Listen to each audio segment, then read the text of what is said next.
Dobrodošli u Auto Fury, mesto gde mali autići pričaju velike priče.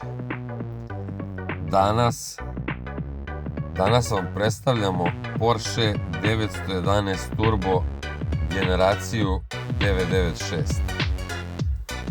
Automobil koji je promenio tok istorije i podelio publiku.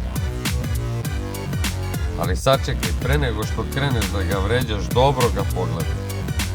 U ovoj plavoj boji, spušten, sa ovim izbočinama iznad rubova, odnosno ovim bubrezima, otvori za turbo usis.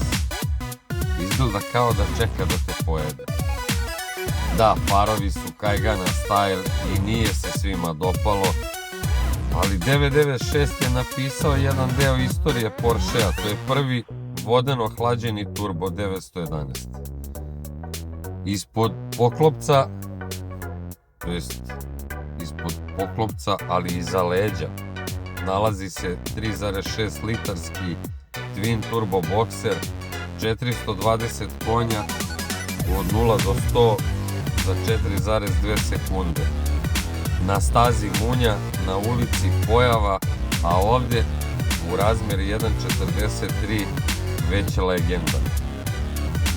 Ovaj model konkretno je delo kuće Mini Champs, što u prevodu znači precizna izrada, ozbiljna završna obrada i osjećaj kao da držiš komad prave mašine, ali u džepnom formatu.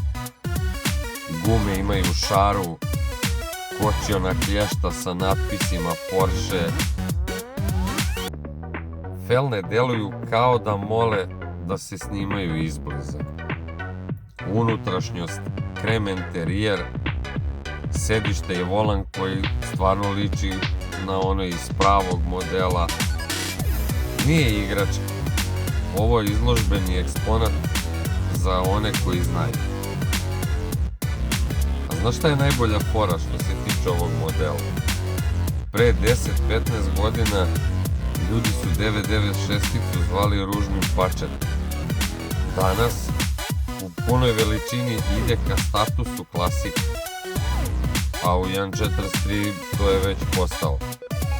Cene rastu, modeli se prodaju kako se pojave na oglasu, a oni koji su ga ranije hejtovali sad mole samo da dođu do njega.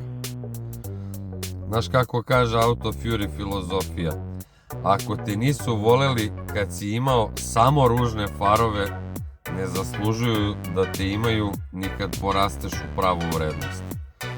Ovaj Porsche ne urla, ne ispušta dim, ne preskače ležeće, ali ako ga staviš pod svetlo i pustiš da se zavrti na ovom stalku, vidjet ćeš šta znači moć i u ovih 7-8 cm. Zaprati kanal, lajkuj video i piši u komentarima koji bi sledeći model voleo da vidiš i zapamti, Auto Fury, mali auti, velika strast.